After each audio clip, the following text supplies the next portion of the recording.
Ticket to finale मिलने के बावजूद प्रिया मलिक घर से बाहर आ गई हैं। Priya, welcome to Telebyte. Thank you very much for having me. Okay, क्या एक्सपेक्टेड था ये एविक्शन आपका? एक्चुअली नहीं। मैंने ये तो सोचा था कि मैं शायद अगले हफ्ते तक तो डेफिनेटली रहूँगी, और क्योंकि मेरा हफ्ता अच्छा गया था और हम हमेशा घर में हफ्ते के हिसाब से देखते थे कि आपका कैसा रहा है वीक, और ये वीक मेरा एक्चुअली एंटरटेनिंग और अच्छा रहा था। इमाम आए थे, उनके मेरे डिसएग्रीमेंट्स हुए थे, हमारी अच्छी बातें भी हुई थी, तो औरों के कंपैरेटिवली मेरा वीक स्लो नहीं गया था। So it was a little bit disappointing, लेकिन मुझे लगा था शायद ये टिकट टू फिनाले वाली चीज़ बैकफायर करे, और वो हुआ। सो या इमाम के साथ काफ़ी सारे डिसएग्रीमेंट्स हुए थे, उसके बावजूद उनको उन्होंने चूज़ किया आपको। So what do you have to say about? I'm actually really thankful to Imam for doing that, even though I know आज मैं out हूँ, but still the fact that he did that. जब वो घर में आए तो मेरे चेहरे पे एक मुस्कुराहट थी, लेकिन वो वाली मुस्कुराहट थी कि ओह गॉड अब क्या होगा, क्योंकि मैंने उनका सीज़न देखा था।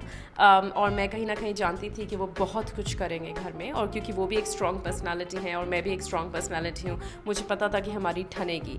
और मैं ऐसी बंदी हुई नहीं कि मैं अपने आप को बदल लूँ जस्ट बिकॉज कोई टिकट देने वाला है तो मैं एकदम से उनकी चापलूसी करने लग जाऊँ, क्योंकि मुझे लगता है चापलूसी आपको ज़िंदगी में कहीं नहीं लेकर जाती, और वो मेरी पॉलिसी है नहीं। तो उनके साथ मैं प्रिया ही बन के रही जो मैं हूँ। जहाँ मुझे लगा वो सही है मैंने किया, जहाँ मुझे लगा वो गलत थे या वो मेरे को ज़्यादा हुक्म चलाने की कोशिश कर रहे थे, वहाँ मेरी उनसे ठनी। हमारी काफ़ी डिसएग्रीमेंट्स हुए, काफ़ी लड़ाइयाँ हुई, लेकिन उन्होंने एक्चुअली ये बात अप्रिशिएट की कि मैं जो थी वही बनकर रही, और उन्होंने कहा वही एक विनर की पहचान होनी चाहिए थी, honesty. So I am really grateful कि उन्होंने वो बात पहचानी और वो बात कही। Okay, जैसे आपने कहा चापलूसी, क्या लगता है मंदना ने काफ़ी कोशिश की ऐसे चापलूसी करके गुड बुक्स में आने की इमाम की? जी बिल्कुल। इनफैक्ट मैंने वंदना को ये बात बोली भी थी, और ये बात सिर्फ मैंने ही नहीं, घर वालों ने भी नोटिस की थी कि वो उनके साथ ज़्यादा वक्त बिता रही थी, वो एकदम से उनके साथ अच्छी हो गई थी। वो टॉयलेट भी जाती थी तो कहती थी इमाम आप मेरे साथ चलिए। So it was just like, और वो बच्ची टाइप की बन गई थी उनके सामने, क्योंकि उन्हें लगा था कि इमाम को वो बात पसंद आएगी अगर इमाम उन पे हुक्म चलाएं और वो उनकी बातें मान लें, जो मुझे थोड़ा अटपटा बिहेवियर लगा था, क्योंकि मैं कभी अपने आप को नहीं बदल सकती किसी के लिए। और उसके बाद जब उन्होंने मेरा नाम लिया तब उनका बर्ताव उनकी तरफ बिल्कुल चेंज हो गया था मंदना का। मंदना को वो अनोइंग लगने लगे थे। मंदना कहती थी किचन में क्यों है, ये ऐसे क्यों है, और वो साफ दिख रहा था। मैंने जब उनसे चापलूसी वाली बात करी तो उन्होंने कहा नहीं नहीं मैंने ऐसा कुछ नहीं किया है, लेकिन फिर मैंने ये बात पॉइंट आउट की, लेकिन जब उन्होंने फाइनलिस्ट में मेरा नाम लिया तब आप डिफरेंट क्यों हो गई उनकी तरह। तो डेफिनेटली उनकी तरफ से वो कोशिश थी। ऋषभ और प्रिया में से घर वालों ने प्रिया को चुना, तो ये कितना बड़ा शॉक था, क्योंकि ऑडियंस के लिए भी ये थोड़ा सा शॉकिंग था कि घर वालों ने प्रिया को चुना जिसके साथ उनकी ठनी हुई है थोड़ी सी। So how did you take it? I was very happy with the decision, obviously, क्योंकि उन्होंने मेरा नाम लिया और कहा कि मैं डिज़र्विंग हूँ, लेकिन मुझे कहीं ना कहीं ये भी लगा था कि शायद ये स्ट्रेटेजिक हो सकता था। शायद उन्हें लगा था कि ऑडियंस कंफ्यूज हो जाएंगे, जो हुआ। लेकिन उन लोगों ने मुझे अपने रीजंस बताए। वो लोग टास्क के बेसिस पे गए तो उन्हें लगा कि मैंने ज़्यादा परफॉर्म किया है, और उन्होंने वो फैक्टर इन कंसिडरेशन लिया। क्या मैंने सोचा था वो लोग मेरा नाम लेंगे? नहीं, क्योंकि ऋषभ की दूसरों से इक्वेशन थोड़ी ज़्यादा बेटर थी। बट क्या मैं खुश थी कि उन्होंने मेरा नाम लिया था? जी हाँ। सेंड टास्क में आई थिंक जितना आपने दूसरों को परेशान किया उतना ही फिजिकली आप भी परेशान हुई, क्योंकि हमने जख्म देखे थे आपके हाथ पे। क्या कहेंगे? सैंड टास्क मेरे लिए वो टास्क था जिसमें मैं एक पॉइंट पे आके जान गई थी कि मैं ये जीत नहीं सकती, क्योंकि जो कंटेनर की हाइट थी मैं उसको ऐसे पकड़ के नहीं रह सकती थी जिसमें मैं ऊपर से भी उसको बचा सकूं और नीचे से भी बचा सकूं। और क्योंकि मैं इंडिविजुअली खेल रही थी, मैं ऋषभ के साथ भी नहीं खेल रही थी, और बाकी सब लोग ग्रुप्स में आके अटैक कर रहे थे मुझे। कभी 2 लोग आ रहे थे, कभी प्रिंस ऑफ मंदना, कभी प्रिंस ऑफ ईश्वर। तो मैं जान गई थी कि ये टास्क में मैं डिफेंस मोड में नहीं जीत सकती, और उस टास्क के 2 पहलू थे, डिफेंस या अटैक। तो जब मैं जानती थी कि मैं डिफेंस मोड नहीं कर सकती तो दूसरी ऑप्शन क्या थी? अटैक। सो आई थॉट मैं वही करूँगी। बीच में कुछ समय के लिए मैंने ऋषभ को मदद करी थी, लेकिन बाकी समय वही बात थी कि हारी हुई बाजी को जीतना, और कोई भी नहीं कर रहा था। कोई एक्चुअली में वो टास्क खेल ही नहीं रहा था। तो सिर्फ टू प्रूव अ पॉइंट और लोगों को ये दिखाने के लिए कि इंसान एक individual as a one woman army में खेल सकती हूँ और मुझे किसी और की ज़रूरत नहीं है, मैं खेली। जहाँ तक कि ज़ख्मों की बात आती है, मुझे बहुत बुरा लगा था कि वो हुआ था। इवन तो सब लोग कह रहे थे प्रिया अग्रेसिव हो रही है, लेकिन ऑब्वियस था कि मेरे साथ काफ़ी एग्रेशन हुआ था उस टास्क में, लेकिन मैंने इतनी कंप्लेन भी नहीं की, ना ही उस बात को एक बड़ा मुद्दा बनाया, क्योंकि उसको जो हुआ था वो हो चुका था।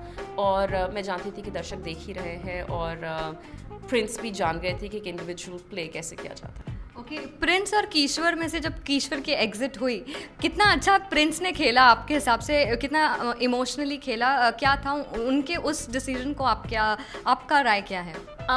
मैंने उसको इमोशनल मैनिपुलेशन बोला था शो पे, और मैं अभी तक उस बात पे कायम हूँ। आई थिंक अगर मेरा डिसीजन चेंज होगा तो वो सिर्फ कीश्वर से बात करने के बाद होगा, क्योंकि हर कहानी के 2 पहलू होते हैं, और मैं प्रिंस का पहलू सुन के उसको इमोशनल मैनिपुलेशन बोल चुकी हूँ, लेकिन मैं कीश्वर का पहलू सुन के उस पर अपना अल्टीमेट डिसीजन लूँगी। मेरे हिसाब से प्रिंस ने उसे बहुत अंडर एस्टिमेट किया था, और वो कहीं ना कहीं रिश्ते की आड़ में उसको मूर्ख बना गए। और मेरे हिसाब से उसको टॉप 5 में, अगर मेरे से आइडियल टॉप 5 पूछा जाए तो कीश्वर का नाम भी मैं उसमें लेती हूँ। तो मुझे वो ठीक नहीं लगा था उस इंसान से जो कहता है कि उसके लिए फैमिली सबसे बड़ी चीज़ है, उसके लिए रिश्ते सबसे बड़े मायने रखते हैं, उसके लिए ट्रॉफी और पैसा मैटर नहीं करते, बिकॉज क्लियरली वो चीज़ें उसके लिए ज़्यादा मैटर करती हैं। और जहाँ तक उसकी ये बात थी कि वो अपने पेरेंट्स को फिनाले स्टेज पे लाना चाहता था, तो तुम्हारी बहन ले आएगी तुम्हारे पेरेंट्स को, क्योंकि घर की बात है। ओके, पर साथ में आपके अलावा अगर कोई आज इविक्ट होता तो आपके हिसाब से वो कौन होना चाहिए था? मेरे हिसाब से कीथ या रोशेल में से कोई एक, क्योंकि अगर मैं उन्हें बाकी तीनों से कंपेयर करूँ तो उन्होंने शो को ज़्यादा कुछ नहीं दिया है। कीथ थोड़े क्वाइट रहते हैं, ज़्यादा दिखते भी नहीं हैं, उन्हें इतने हिंट्स मिले हैं, बहुत अच्छे इंसान हैं, लेकिन जो दिखता है वो बिकता है वाली बात है।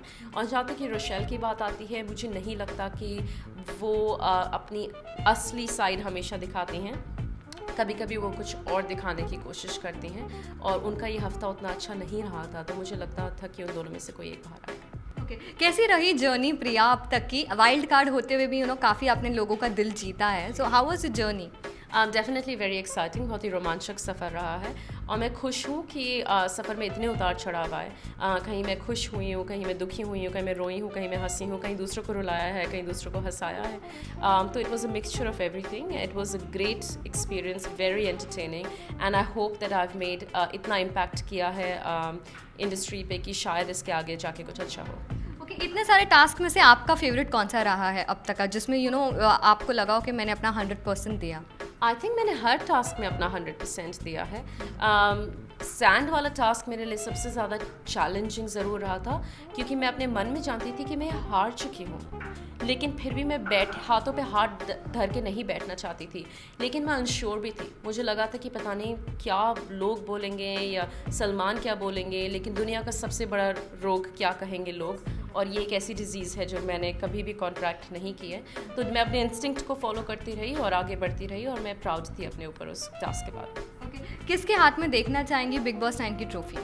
डेफिनेटली ऋषभ। आई थिंक उन्होंने काफ़ी अच्छा खेला है, काफ़ी एंटरटेनिंग है, जेन्युइन इंसान है, और बिग बॉस का विनर होने के लिए आपके अंदर एक दिल की सफाई बहुत ज़रूरी है, जो मैंने डेफिनेटली उनके अंदर देखी है। ओके, काफ़ी डिफरेंट स्टाइल आपने लाया बिग बॉस के घर में। क्या कहेंगी, आपकी वो स्टाइल, वो nose pins and everything is quite popular now, क्या कहेंगी? डेफिनेटली हमेशा से थोड़ी अलग सी रही हूँ मैं, मेन स्ट्रीम की जगह थोड़ा सा ऑल्टरनेटिव एजी फैशन फॉलो किया है, तो आई एम ग्लैड कि लोगों को वो पसंद आया। मैं जानती हूँ वो हर किसी को पसंद नहीं आ सकता, it's not everyone's cup of T, but I am glad that लोगों ने उसको सराहा है, और मैं थोड़ी सी वैसी हूँ, तो आई एम ग्लैड कि जैसी मैं हूँ मैंने वैसा दिखाया।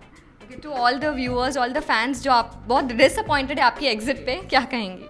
मैं आप सबका शुक्रिया अदा करना चाहती हूँ तहे दिल से कि आपने मुझे सपोर्ट किया, चाहे आपने वोट किया है या प्रशंसा की है या अपने दोस्तों के साथ बैठ के सिर्फ मेरे बारे में चर्चा की है, जो भी किया है, चाहे बुराई भी की है, उसके लिए भी मैं तहे दिल से आपकी शुक्रगुजार हूँ, क्योंकि यानी कि आपने अटेंशन पे करके सोचने एक एज एन ऑडियंस देखा है, तुलना की है लोगों की, और ये शो यही चाहता है, हम व्यूअर्स चाहते हैं, और एज एन आर्टिस्ट इससे बड़ी कमाई, इससे बड़ी पूंजी कोई नहीं होती कि लोग आपको अप्रिशिएट कर रहे हैं, और इस समय मैं अपने आप को बहुत अमीर मानती हूँ। So thank you for that. Thank you so much हमसे बात करने के लिए Priya, thank you so much. Cameraman Sanjay के साथ अक्सा अकबानी, टेली बाइट्स, मुंबई।